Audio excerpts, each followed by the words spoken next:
Welcome back to biology revolution. आज हम हमारे सेल में थोड़ा और डीप जाएंगे और पढ़ने वाले हैं हमारे सेल का कंट्रोलिंग यूनिट, दैट इज हमारा न्यूक्लियस। ठीक है, चलो। न्यूक्लियस को हम हमारे सेल का कंट्रोलिंग यूनिट भी बोलते हैं। क्यों? क्योंकि ये हमारे सेल के सारे फंक्शन को कंट्रोल करता है। हमारे सेल में हमने इतने सारे ऑर्गेनल पढ़े, जैसे कि एंडोप्लाज्मिक रेटिकुलम क्या करता है, प्रोटीन बनाता है। माइटोकॉन्ड्रिया क्या करता है, एटीपी बनाता है। वैसे सारे ऑर्गेनल अपना अपना काम कर रहे हैं, राइट। ये सारे ऑर्गेनल को कंट्रोल करता है हमारा न्यूक्लियस। ओके, अगर न्यूक्लियस हमारे सेल में नहीं होगा ना, तो हमारे ये सेल के जो इतने ऑर्गेनल है ये काम करेंगे, बट इन कंट्रोल मैनर नहीं करेंगे। कोलैप्स हो जाएगा सिस्टम थोड़ा सेल के अंदर। ठीक है, जैसे हम लोग न्यूक्लियस को हमारा ब्रेन ऑफ आवर सेल भी बोलते हैं।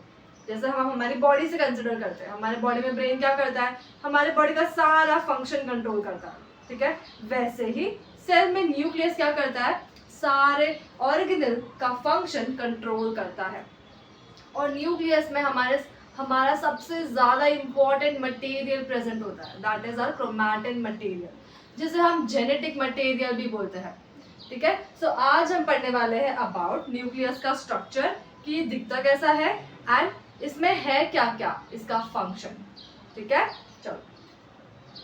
न्यूक्लियस को हम क्या बोलते हैं, brain of our cell. Okay, उसके बाद इसको डिस्कवर किसने किया था, रॉबर्ट ब्राउन। ओके, ये एक बोटानिस्ट थे जिन्होंने ऑर्किड सेल में न्यूक्लियस को देखा एंड रिपोर्ट किया कि दिस इज न्यूक्लियस। ओके, चलो, किसमें देखा इन्होंने, ऑर्किड सेल में। ओके, ऑर्किड सेल में इन्होंने देखा। तभी के टाइम पे माइक्रोस्कोप, कंपाउंड माइक्रोस्कोप वगैरह था नहीं, तो नॉर्मल उनके टाइम पे जो माइक्रोस्कोप था उन्होंने उसमें डिस्कवर किया। नेक्स्ट पढ़ेंगे स्ट्रक्चर। स्ट्रक्चर में देखने जाएंगे तो ये होता है डबल मेम्ब्रेन। ओके, देखो, डबल मेम्ब्रेन मतलब डबल प्रोटेक्शन। कुछ ऑर्गेनल हमारे सेल के इतने इंपॉर्टेंट होते हैं, वो इतना इंपॉर्टेंट काम करते हैं कि हमको उसको एक नहीं दो मेम्ब्रेन देना पड़ता है। ठीक है, जैसे हमने क्लोरोप्लास्ट में पढ़ा, माइटोकॉन्ड्रिया में पढ़ा, एंडोप्लाज्मिक रेटिकुलम में पढ़ा कि इनके ऊपर एक नहीं दो मेम्ब्रेन होता है। ठीक है, for their protection and for their functioning, proper functioning. Okay, चलो, अभी यहाँ पर यूकैरियोट क्यों लिखा मैंने, क्योंकि ये सिर्फ यूकैरियोट्स में ही होता है। यूकैरियोट्स में ही हमने दो टाइप का सेल पढ़ा था, प्रोकैरियोटिक, यूकैरियोटिक। प्रोकैरियोटिक में क्या था कि सिर्फ डीएनए मटेरियल ऐसे ही सेल के सेंटर में पड़ा है, उसके ऊपर कोई मेम्ब्रेन नहीं है, डबल क्या सिंगल मेम्ब्रेन भी नहीं है। ठीक है, but in eukaryote double membrane में होता है हमारा न्यूक्लियस, और उसके अंदर उसका मटेरियल, जेनेटिक मटेरियल होता है। ठीक है, चलो, यहाँ पे ये डायग्राम देखते तो हमको समझेगा न्यूक्लियस क्या है, कैसा है। ओके, सबसे पहले हमने क्या पढ़ा, डबल मेम्ब्रेन। देखो, डबल मेम्ब्रेन में क्या आएगा, एक उसका आउटर मेम्ब्रेन, एक उसका इनर मेम्ब्रेन। ओके, और बीच में जो स्पेस है, डिफरेंट डिफरेंट ऑर्गेनल में स्पेस का नाम ऑल्टर करता है। जैसे हमने लास्ट वीडियो में देखा था माइटोकॉन्ड्रिया, माइटोकॉन्ड्रिया का आउटर मेम्ब्रेन, माइटोकॉन्ड्रिया का इनर मेम्ब्रेन, और बीच में क्या था, इंटर मेम्ब्रेन स्पेस। ठीक है, वैसे इसमें भी है, इसमें इंटर मेम्ब्रेन स्पेस नहीं है, बट नाम अलग है। देखो, सबसे पहले इस न्यूक्लियस का आउटर मेम्ब्रेन देखो। आउटर मेम्ब्रेन बेसिकली क्या करेगा, इसका जो मेम्ब्रेन है वो बेसिकली क्या करेगा, न्यूक्लियस के अंदर जो एनवायरनमेंट है उसको बाहर के एनवायरनमेंट से सेपरेट करने का काम करता है। किसी भी मेम्ब्रेन का यही काम होता है। ठीक है, देखो, अब यहाँ पर ये जो आउटर मेम्ब्रेन है, ये आउटर मेम्ब्रेन क्या करता है, आगे जाके बनाता है ER। ER is your endoplasmic reticulum. वो भी कौन सा ER बनाएगा, रफ एंडोप्लाज्मिक रेटिकुलम। रफ क्यों बोला, क्योंकि उसके ऊपर क्या प्रेजेंट है, क्या प्रेजेंट है उसके ऊपर, राइबोसोम। ओके, ये राइबोसोम प्रेजेंट है इस ER के ऊपर। तो हमारा जो आउटर मेम्ब्रेन है वो क्या बनाएगा, वो बनाएगा आगे जाके एंडोप्लाज्मिक रेटिकुलम।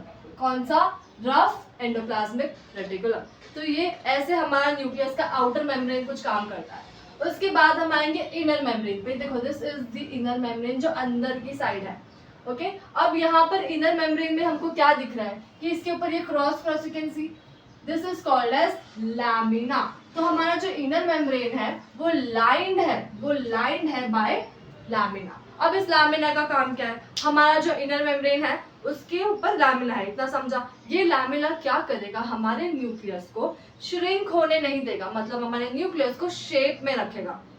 ठीक है, कभी कभी कुछ भी सिचुएशन आ सकता है, कुछ भी कंडीशन आ सकता है जिसकी वजह से न्यूक्लियस का शेप बिगड़ जाए, बट ये लैमिना नहीं बिगड़ने देगा। ठीक है, चलो अब यहाँ पर हम लोग पढ़ेंगे पेरी न्यूक्लियर स्पेस। क्या है ये, आउटर मेम्ब्रेन इनर मेम्ब्रेन के बीच में जो स्पेस है उसे हम लोग बोलेंगे पेरी न्यूक्लियर स्पेस, जो 10 to 50 nm तक हो सकता है।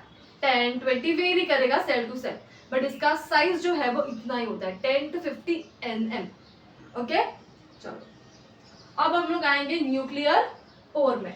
देखो अभी हम लोग देखने चाहेंगे ना, वन मोर थिंग, यहाँ पर ये जो आउटर मेम्ब्रेन है, जो इनर मेम्ब्रेन है, पेरी न्यूक्लियर स्पेस है, मिलकर बनाते हैं न्यूक्लियर एनवलप। ओके, मतलब हम हमारे न्यूक्लियस के मेम्ब्रेन को बोलते हैं nuclear envelope. Outer membrane, inner membrane, perinuclear space. ठीक है, चलो अब हमारा जो न्यूक्लियर एनवलप है ना, वो ऐसा कंटिन्यूस नहीं है, उसमें हमको क्या दिखेंगे, कुछ कुछ ऐसे पोर्स दिखेंगे।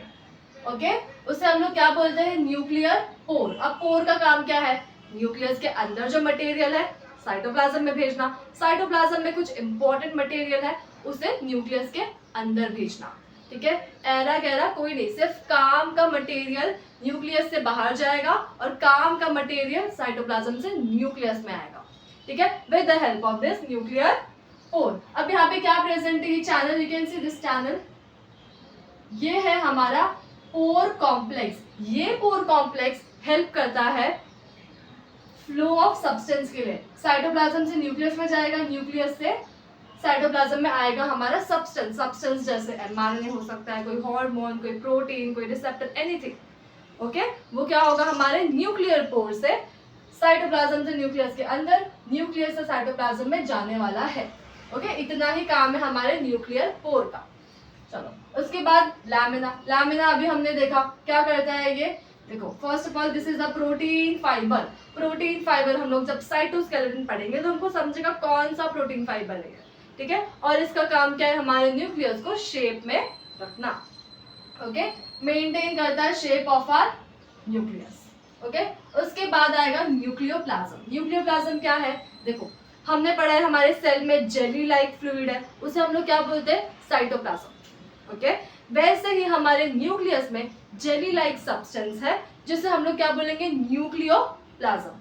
अब इस न्यूक्लियोप्लाज्म में सब फ्लोट करने वाला है, हमारा क्रोमैटिन, डीएनए, आरएनए, हमारा न्यूक्लियोलस, हमारा प्रोटीन, एंजाइम, सब इस न्यूक्लियोप्लाज्म में फ्लोट करने वाले हैं। ठीक है, तो इस न्यूक्लियोप्लाज्म में क्या होगा, हमारा न्यूक्लिक एसिड मतलब DNA, RNA, enzymes, protein, chromatin, okay, ये सब हमारे न्यूक्लियोप्लाज्म में आराम से फ्लोट करने वाले हैं। ठीक है, सेल में जो जेली फ्लूइड है उसे साइटोप्लाज्म, न्यूक्लियस में जो जेली फ्लूइड है उसे न्यूक्लियोप्लाज्म। ठीक है, चलो अभी नेक्स्ट देखते हैं हम लोग, सबसे इंपॉर्टेंट हमारा क्रोमैटिन मटेरियल। देखो क्रोमैटिन का मतलब क्या होता है, क्रोमैटिन बेसिकली आपका डीएनए प्लस प्रोटीन। क्या है क्रोमैटिन होता है डीएनए प्लस प्रोटीन। ओके, अब इस क्रोमैटिन को यहाँ पे देखो, अब इस क्रोमैटिन को मैं दो पार्ट में डिवाइड करूंगी। ओके, सबसे पहले क्रोमैटिन समझो, chromatin is a thread like structure जो किसका बना है, डीएनए का बना है और प्रोटीन का बना है। डीएनए है आपका बेसिकली क्रोमैटिन। अब ये क्रोमैटिन को अगर मुझे देखना है अपनी आंखों से माइक्रोस्कोप में, क्योंकि ये तो थ्रेड लाइक है, इतना क्लियर नहीं दिखेगा, अगर मुझे इसको देखना है तो मैं क्या करने वाली हूँ, इसको कंडेंस। अब क्रोमैटिन कंडेंस कब होगा, जब सेल में डिवीजन होगा। ठीक है, जब सेल डिवाइड करता है तो क्रोमैटिन अपने आप को कंडेंस करता है। देखो ये था ऐसा थ्रेड लाइक, अपने आप को ऐसे ऐसे ये कंडेंस करेगा। तो मैं अब इसको देख सकती हूँ क्लियरली, इसको तो मुझे देखने में थोड़ी दिक्कत हो रही है बट इसको मैं क्लियरली देख सकती हूँ। तो जिसको मैं क्लियरली देख सकती हूँ मैं उसको बोलूंगी क्रोमोसोम। ठीक है, देखो क्रोमैटिन कंडेंस हुआ कब, सेल डिवीजन के टाइम पे, और क्या बना, chromosome. Okay, you can see this chromosome, this is our chromosome. अभी हम लोग सिर्फ क्रोमैटिन पे रहते हैं क्योंकि हमारा सेल अभी डिवाइड नहीं कर रहा है। जब सेल डिवाइड करेगा तो हम लोग क्रोमोसोम देख सकते हैं, बट अभी हमारा सेल नॉर्मल रेस्ट वाले स्टेट में बैठा है आराम से, ठीक है। तो यहाँ पर देखो क्रोमैटिन में भी दो टाइप आता है, पहला इज यूक्रोमैटिन। अब यूक्रोमैटिन देखो इसको बोलते हैं, यहाँ पर हमारा जो डीएनए है दैट इज और क्रोमैटिन जो है वो बहुत लूजली अरेंज है, बट अगर यहाँ पर देखेंगे तो ये बहुत टाइटली जंबल हो गया है एक दूसरे के ऊपर, ठीक है। तो अब मुझे ये बताओ इसमें से कौन सा डीएनए दैट इज कौन सा क्रोमैटिन अपना जीन एक्सप्रेशन करेगा, ये जो लूजली अरेंज है या ये जो बहुत ज्यादा ही हाईली टाइटली कॉम्पैक्ट हो गया है, कौन सा इसमें करने वाला है? इसमें हमारा करेगा यूक्रोमैटिन। यूक्रोमैटिन हमारा जीन एक्सप्रेशन करेगा, क्यों? क्योंकि यहाँ पर डीएनए बहुत ज्यादा लूजली अरेंज है, मतलब ये एमआरएनए बनाएगा, एमआरएनए से प्रोटीन बनाएगा, ओके। मतलब यहाँ पे हमारा जीन एक्सप्रेस हो सकता है, प्रोटीन बन सकता है, बट हेट्रोक्रोमैटिन में नहीं होगा, यहाँ पे प्रोटीन पूरा जंबल है। पहले तो उसको थोड़ा सा लूजली अरेंज होना पड़ेगा, मतलब उसको हेट्रो से यूक्रोमैटिन बनना पड़ेगा, तब जाके वो जीन एक्सप्रेशन कर सकता है, ठीक है। तो हमारा जो यूक्रोमैटिन है वो लूज डीएनए है, you can see loose DNA है, और ये जेनेटिकली एक्टिव होता है, मतलब जीन को एक्सप्रेस कर सकता है, ठीक है। मतलब हमारा प्रोटीन बनेगा यहाँ पे, बट हेट्रोक्रोमैटिन में क्या है, it is tightly compact DNA, okay. यहाँ पे ये जेनेटिकली इनएक्टिव होता है, मतलब जीन एक्सप्रेशन नहीं होगा यहाँ पर, ठीक है। तो ये दो बेसिक डिफरेंस था हमारे क्रोमैटिन में, यूक्रोमैटिन, हेटेरोक्रोमैटिन। क्रोमैटिन जब कंडेंस हुआ तो क्या बन जाएगा? क्रोमोसोम, ठीक है। तो यहाँ पर एक और इम्पोर्टेंट ऑर्गेनल हमारा न्यूक्लियोलस। अब न्यूक्लियोलस को हम लोग क्या बोलते हैं कि हमारे न्यूक्लियस के अंदर एक छोटा सा hollow, not hollow, it is dark circular spherical organelle है, जो क्या करता है, राइबोसोम का असेंबली करता है, ठीक है। राइबोसोम बनाने में भी थोड़ी हेल्प करता है, बट मेन काम असेंबली करता है। कैसे? देखो देखो, अब यहाँ पर हमारा हेट्रोक्रोमैटिन बनाएगा एमआरएनए की euchromatin, no doubt euchromatin, okay. So euchromatin is our DNA, okay, ये हमारा डीएनए ही है। ये क्या बनाएगा? MRNA with the help of transcription. MRNA बना। अब ये एमआरएनए हमारा जाने वाला है न्यूक्लियर पोल से बाहर राइबोसोम के पास। ये लार्ज सब यूनिट, ये स्मॉल सब यूनिट। राइबोसोम के बारे में हमने लास्ट वीडियो में पढ़ा है कि ये कैसे प्रोटीन बनाता है, ठीक है। सो हमारा एमआरएनए आएगा बाहर और इस लार्ज और स्मॉल सब यूनिट के बीच में बैठ जाएगा और क्या करेगा? ट्रांसलेशन। न्यूक्लियस के अंदर क्या हुआ? ट्रांसक्रिप्शन। एमआरएनए बना, एमआरएनए बाहर जाएगा, क्या करेगा? ट्रांसलेशन। ट्रांसलेशन का मतलब प्रोटीन बनाने का काम। तो इस राइबोसोम के लास्ट सब यूनिट से क्या बनेगा? Chain of amino acid. मतलब ये किसका प्रोटीन बन रहा है? राइबोसोम का प्रोटीन बन रहा है, ठीक है। सो अब हमारा ये जो राइबोसोम का प्रोटीन है ये क्या करेगा? अपने आप को वापस से फोल्डिंग होगा प्रोटीन का, एंड ये फिर वापस से आएगा न्यूक्लियर पोल से न्यूक्लियोप्लाज्म के अंदर, मतलब न्यूक्लियस के अंदर। कहाँ आएगा? इस न्यूक्लियोलस के पास। और हमारा ये जो राइबोसोम का प्रोटीन है इसका अच्छे से असेंबली होगा हमारे न्यूक्लियस के अंदर, एंड देन हमारा राइबोसोम इज रेडी। अब ये साइटोप्लाज्म में आ जाएगा।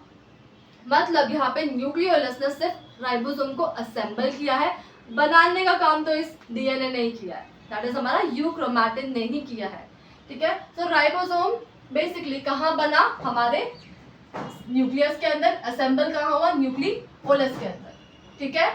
तो ये था हमारा स्ट्रक्चर अबाउट न्यूक्लियस जो हमने देखा।